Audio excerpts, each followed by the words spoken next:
Hello student, in the previous video we had discussed asexual reproduction. Now we will discuss another type of reproduction, that is sexual reproduction. So what is sexual reproduction? So before going to definition, we have discussed characteristics of sexual reproduction. So কী কী আছে characteristics কী কী আছে sexual রিপ্রোডাকশনের? প্রথম character হচ্ছে it usually requires two organisms or parent of same species but in opposite sex. তার মানে হচ্ছে যে সেক্সুয়াল রিপ্রোডাকশন হতে গেলে দুটো অর্গানিজম বা দুটো জনিত্রী জীব দরকার হবে এবং এই দুটো জনিত্রী জীব একই স্পিসিস বা একই প্রজাতির অন্তর্গত হবে কিন্তু অপোজিট সেক্স মিনস একটা মেল হবে আর একটা ফিমেল হবে।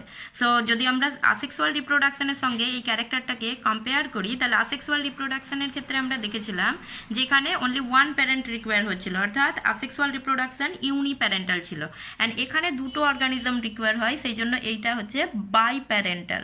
সো আসেক্সুয়াল রিপ্রোডাকশনের সঙ্গে এটা এর একটা difference. So sexual reproduction usually biparental and asexual reproduction is uniparental. So এখানে আমরা একটা কথা ইউজ করেছি ইউজুয়ালি কথাটা এই কারণেই ইউজ করা হয়েছে, তার কারণ মেজরিটি কেসে দেখা যায় সেক্সুয়াল রিপ্রোডাকশনে দুটো অর্গানিজমের প্রয়োজন হয়, বাট ইন সাম কেসেস আমরা দেখতে পাবো যে ইউনিপ্যারেন্টালও হয়ে থাকে, সেক্সুয়াল রিপ্রোডাকশন ইউনিপ্যারেন্টালও হয়ে থাকে। সো বেশিরভাগ ক্ষেত্রে বাইপ্যারেন্টাল হয়, কিছু কিছু ক্ষেত্রে ইউনিপ্যারেন্টাল হচ্ছে। নেক্সট ক্যারেক্টার হচ্ছে গ্যামেটস আর অলওয়েজ ফর্মড, অর্থাৎ এই ধরনের রিপ্রোডাকশনের ক্ষেত্রে গ্যামেটস ফর্মেশন হবে, গ্যামেট উৎপন্ন হবে। এবার what is gametes? Gametes is a specialized cell act as reproductive unit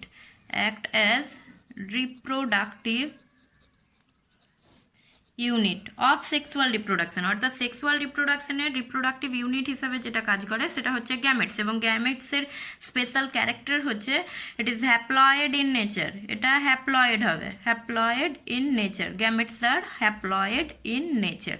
so asexual রিপ্রোডাকশনের ক্ষেত্রে কোনো গ্যামেট কিন্তু ফর্মেশন হয় না, দ্যাটস ওয়াই আসেক্সুয়াল রিপ্রোডাকশনকে আগেমেটোজেনেসিস বলা হয়। বাট সেক্সুয়াল রিপ্রোডাকশনের ক্ষেত্রে রিপ্রোডাক্টিভ ইউনিট হিসাবে একটা স্পেশালাইজড ইউনিসেলুলার হ্যাপ্লয়েড স্ট্রাকচার কাজ করে, যেটাকে বলা হচ্ছে গ্যামেটস বলা হচ্ছে। Okay, next character, it involves both meiosis and mitosis division. Sexual reproduction হতে গেলে দুটো ডিভিশন দরকার, একটা হচ্ছে meiosis division and another division is mitosis. So দুটো ডিভিশনই এখানে দরকার। মিওসিস কখন হবে না, মিওসিস হচ্ছে যখন গ্যামেট ফর্মেশন হবে তখন মিওসিস দরকার। সো গ্যামেটের ক্ষেত্রে আমরা বললাম যে gamete haploid in nature. So যেহেতু গ্যামেট হ্যাপ্লয়েড ইন নেচার, তাই সেক্ষেত্রে ডিপ্লয়েড মাদার সেল থেকে যখন গ্যামেট তৈরি হয় তখন সেখানে মিওসিস ডিভিশন অবশ্যই দরকার পড়বে। সো যেটা আসেক্সুয়াল রিপ্রোডাকশনের ক্ষেত্রে ঘটে না, সেটা সেক্সুয়াল রিপ্রোডাকশনের ক্ষেত্রে গ্যামেট ফর্মেশন হতে গেলে মিওসিস ডিভিশন ঘটবে, অ্যান্ড তারপর মাইটোসিস ডিভিশনও অকার করে এখানে। Okay, next moving to the next character, that is fusion of gametes takes place. এবার এই যে গ্যামেট তৈরি হচ্ছে, এই গ্যামেটটা তৈরি হওয়ার সময় মনে রাখতে হবে যে গ্যামেটস টু টাইপসের গ্যামেট তৈরি হয়, যেহেতু এখানে দুটো প্যারেন্টস প্রয়োজন হচ্ছে এবং দুটো প্যারেন্টসের ক্ষেত্রে একটা মেল বললাম, একটা মেল প্যারেন্টস এবং আর একটা ফিমেল প্যারেন্টস। সো গ্যামেট যখন প্রোডাকশন হয় তখন দুটো ডিফারেন্ট টাইপসের গ্যামেট প্রোডাকশন হয়, একটা হচ্ছে male gamete and another one is female gamete. So gamete formation এর সময় দুটো ডিফারেন্ট টাইপসের গ্যামেট তৈরি হবে, একটা মেল গ্যামেট আর একটা হচ্ছে ফিমেল গ্যামেট। এবার এই যে দুটো ডিফারেন্ট টাইপসের গ্যামেট তৈরি হলো, এই দুটো ডিফারেন্ট টাইপসের গ্যামেটের ফিউশন ঘটবে। ফিউশন মানে মিক্সড আপ, মিক্সিং হবে, এখানে মিক্সিং হবে, দুটো ডিফারেন্ট টাইপসের গ্যামেটের মিক্সিং হবে। অ্যান্ড এই গ্যামেটসের মিক্সিংকে একটা বায়োলজিক্যাল টার্মে বলা হয় ফার্টিলাইজেশন, দ্যাট ইজ নিষেক। সো এখানে নিষেক ঘটছে, দুটো ডিফারেন্ট টাইপসের গ্যামেটসের মিক্সড আপ হচ্ছে, অ্যান্ড এই মিক্সড আপ বা ফিউশনকেই বলা হচ্ছে ফার্টিলাইজেশন, দ্যাট ইজ নিষেক। তার মানে সেক্সুয়াল রিপ্রোডাকশনের একটা মোস্ট ইম্পর্টেন্ট ক্যারেক্টারিস্টিক্স হচ্ছে ফার্টিলাইজেশন টেক্স প্লেস, ফার্টিলাইজেশন অতি অবশ্যই ঘটবে এখানে। এবং এখানে দুটো ডিফারেন্ট টাইপসের গ্যামেটসের মিক্সিং আপ হয় বলে সেক্সুয়াল রিপ্রোডাকশনের অপর একটা নাম হচ্ছে অ্যাম্ফিমিক্সিস। অ্যাম্পি কথাটার মানে হচ্ছে বোথ, অ্যান্ড মিক্সিস কথাটা হচ্ছে মিক্সড আপ থেকে, amphi means both the gametes are mixed up. So এখানে দুটো ডিফারেন্ট টাইপসের গ্যামেট মিক্সড আপ হচ্ছে, সো ফার্টিলাইজেশন এখানে টেক্স প্লেস হবে।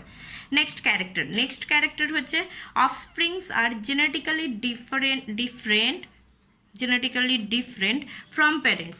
সো জনিত্রী জীব যেগুলো রয়েছে সে জনিত্রী জীব থেকে অফস্প্রিং মানে অপত্য জীবগুলো কিন্তু জিনগতভাবে আলাদা ধরনের হবে। দ্যাটস মিনস হেয়ার ভ্যারিয়েশন অকার, সেখানে ভেদ বা প্রকরণ লক্ষ্য করা যাবে, যেটা আসেক্সুয়াল রিপ্রোডাকশনে কিন্তু লক্ষ্য করা যায়নি। আসেক্সুয়াল রিপ্রোডাকশনের ক্ষেত্রে আমরা বলেছিলাম offsprings are morphologically as well as genetically similar to their parents, তাদেরকে আমরা ক্লোন বলতাম। আসেক্সুয়াল রিপ্রোডাকশনের ক্ষেত্রে ক্লোন তৈরি হচ্ছিল, বাট এখানে কিন্তু যেটা তৈরি হচ্ছে অফস্প্রিং অপত্য যেটা তৈরি হচ্ছে সেটা কিন্তু জেনেটিক্যালি প্যারেন্টসের থেকে ডিফারেন্ট হবে। কিভাবে জেনেটিক্যালি প্যারেন্টসের থেকে ডিফারেন্ট হচ্ছে, অর্থাৎ ভ্যারিয়েশন আসছে। এখানে ভ্যারিয়েশন আসার মেন কারণ হচ্ছে যে এখানে গ্যামেটস তৈরি হচ্ছে অ্যান্ড গ্যামেটস মিওসিস পদ্ধতিতে তৈরি হচ্ছে।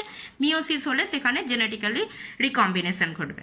ওকে, সো এইগুলো হচ্ছে সেক্সুয়াল রিপ্রোডাকশনের কিছু বেসিক কিছু ক্যারেক্টারিস্টিক্স, এবং এই ক্যারেক্টারিস্টিক্স থেকে আমরা সেক্সুয়াল রিপ্রোডাকশন আর সেক্সুয়াল রিপ্রোডাকশনের ডিফারেন্সটাও করতে পারবো। আচ্ছা, এরপর আমরা সেক্সুয়াল রিপ্রোডাকশনের ডেফিনেশন পড়ি। তাহলে ক্যারেক্টারিস্টিক্স থেকে আমরা ডেফিনেশনে আসছি। সো ডেফিনেশনে আমরা কি বলবো, it is the process of development of new individuals, অর্থাৎ এটা হচ্ছে নতুন অপত্য তৈরির একটা process through the formation and fusion of male and female gamete. এবং সেটা কিভাবে তৈরি হচ্ছে না, মেল এবং ফিমেল গ্যামেট তৈরি এবং তাদের ফিউশনের মাধ্যমে, তাদের যুক্তিকরণের মাধ্যমে যে নতুন ইন্ডিভিজুয়াল তৈরির পদ্ধতি, সেটাই হচ্ছে সেক্সুয়াল রিপ্রোডাকশন।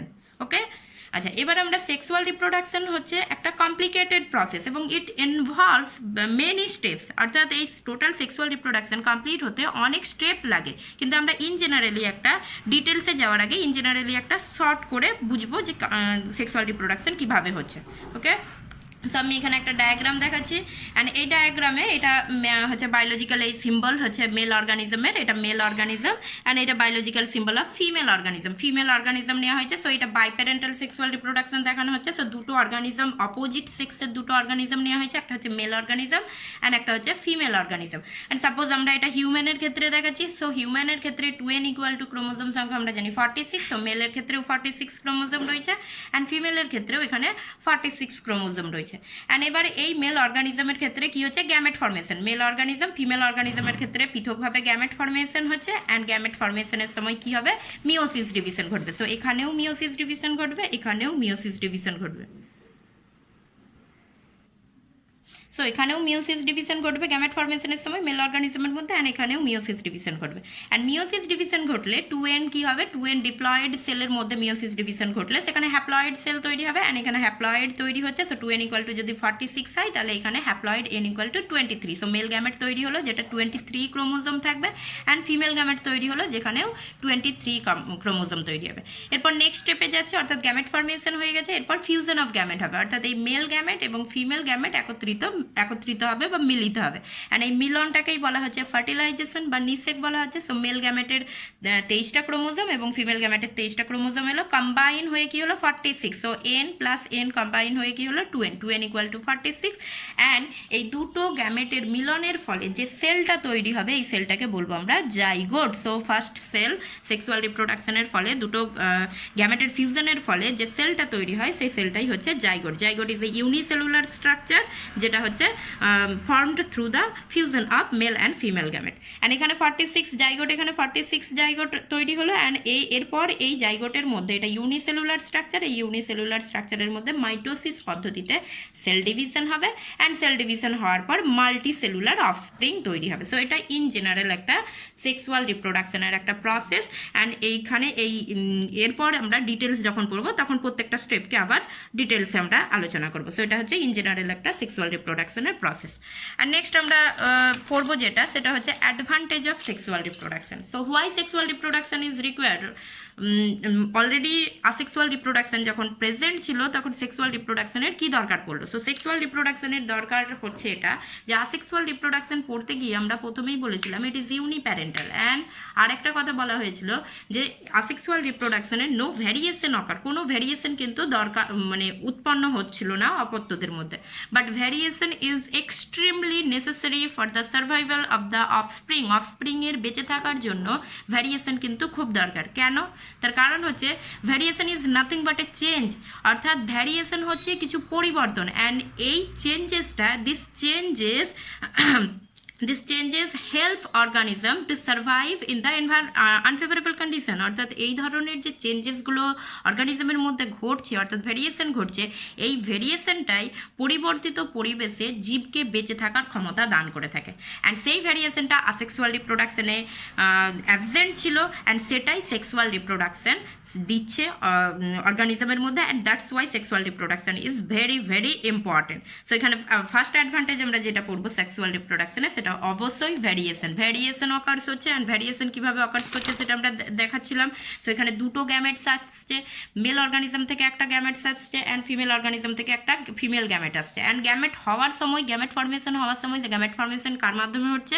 মিওসিস ডিভিশনের মাধ্যমে। And during meiosis crossing over takes place, and during crossing over genetic recombination takes place. So here দুটো প্যারেন্টসের কাছ থেকে যেহেতু গ্যামেটস আসছে, সো তাদের দুজনেরই কিছু ক্যারেক্টারিস্টিক্স নিয়ে আসছে, এবং এই দুটো গ্যামেট মিলিত হওয়ার পরে যে জাইগোট তৈরি হচ্ছে, সেই জাইগোট বোথ প্যারেন্টসের ক্যারেক্টার পাচ্ছে, এবং সেই জন্য বোথ প্যারেন্টস থেকে সে কিছুটা সিমিলার হবে, আবার কিছুটা সেখানে তাদের মধ্যে ডিফারেন্স থাকবে। So variation very very important. Advantages of sexual reproduction, variation occurs. And next ইভলিউশনটাকে আমি স্কিপ করে 3 নম্বর পয়েন্টটাকে 2 বলছি। সো অ্যাডাপ্টেশন, নেক্সট এটা 2 নম্বর করে দিলাম, এটা 3 নম্বর করে দিলাম। Adaptation what is adaptation? Adaptation হচ্ছে যে অভিযোজন, অর্থাৎ পরিবর্তিত পরিবেশে জীবের যে মানিয়ে নেওয়ার ক্ষমতা, সেটাকেই বলা হয় অ্যাডাপ্টেশন। সো এখানে যত জীবের মধ্যে ভ্যারিয়েশন থাকবে, জেনেটিক ভ্যারিয়েশন থাকবে, তত সে পরিবর্তিত পরিবেশে নিজেকে মানিয়ে নিতে পারবে। অ্যান্ড এই দুটো character, variation and adaptation, is the main factor of evolution. অর্থাৎ স্পিসিসের যদি অভিব্যক্তি বা বিবর্তনের জন্য ভ্যারিয়েশন এবং অ্যাডাপ্টেশনটা মেন ফ্যাক্টর হিসাবে কাজ করে থাকে। সো প্রথম অ্যাডভান্টেজ হচ্ছে ভ্যারিয়েশন আসছে, দ্বিতীয় অ্যাডভান্টেজ হচ্ছে অ্যাডাপ্টেশন করতে পারবে, অফস্প্রিংগুলো পরিবর্তিত পরিবেশে অ্যাডাপ্টেশনে সক্ষম হবে। অ্যান্ড থার্ড হচ্ছে এই সেক্সুয়াল রিপ্রোডাকশন হলে এটা হচ্ছে কিন্তু তোমার জীবেদের বা প্রজাতির ইভলিউশনে সাহায্য করবে। অ্যান্ড ফোর্থ অ্যাডভান্টেজ হচ্ছে vigour and vitality of offspring. Vitality মানে সার্ভাইভাল অ্যাবিলিটি। সো অফস্প্রিংয়ের মধ্যে যেহেতু অ্যাডাপটিভ ক্যাপাবিলিটি রয়েছে, ভ্যারিয়েশন রয়েছে, সেই জন্য অফস্প্রিংয়ের কিন্তু ভাইটালিটি বা সার্ভাইভাল পাওয়ারটা কিন্তু বেশি হবে। সো এগুলো হচ্ছে সেক্সুয়াল রিপ্রোডাকশনের advantage. And next moving to the disadvantage. কী কী ডিসঅ্যাডভান্টেজ আছে সেক্সুয়াল রিপ্রোডাকশনের? দ্য ফার্স্ট ডিসঅ্যাডভান্টেজ হচ্ছে ইট ইজ বাইপ্যারেন্টাল। সো এটা হচ্ছে ইউজুয়ালি বাইপ্যারেন্টাল। সো ম্যাক্সিমাম ক্ষেত্রে এটা বাইপ্যারেন্টাল হয়, means it requires 2 parents. So সেই জন্য এখানে যেহেতু দুটো প্যারেন্টস দরকার, সেই জন্য এখানে প্যারেন্টসকে কী করতে হয়? মেটিং পার্টনার চুজ করতে হয়। That is a huge complicated process. So এটা একটা এর ডিসঅ্যাডভান্টেজ মেথডের মধ্যে আসছে। 2 নম্বর হচ্ছে it is a slow process. So এখানে আমরা যখন ডিটেলসে পড়বো তখন দেখব এটা একটা অনেক step wise process, lengthy process, এবং সেই জন্য এটা একটা স্লো প্রসেস, এবং স্লো প্রসেসের জন্য এটা বেশি টাইম রিকোয়ার করে, কিন্তু কম অফস্প্রিং তৈরি হয়, যেটা এটা একটা ডিসঅ্যাডভান্টেজের মধ্যে পড়ছে। অ্যান্ড থার্ড ডিসঅ্যাডভান্টেজ হচ্ছে fertilization is a chance factor. Fertilization is a chance factor. So fusion of gamete, that is called fertilization, it is a chance factor. So what is chance factor? The fertilization যখন হয় male and female গ্যামেটকে মিলিত হতে হয়, and এই তার জন্য male and female গ্যামেটকে কাছাকাছি আসতে হয়, এবং সেই জন্য এটা একটা চান্স ফ্যাক্টর। মিনস এটা ফার্টিলাইজেশন ঘটতেও পারে, ফিউশন ঘটতেও পারে, আবার নাও ঘটতে পারে। সো এখানে পসিবিলিটি একটা ম্যাটার করে। সো সেই জন্য এখানে এটা হচ্ছে একটা ডিসঅ্যাডভান্টেজের মধ্যেই আমরা রাখবো। Fertilization is a chance factor, it is a disadvantage of sexual reproduction.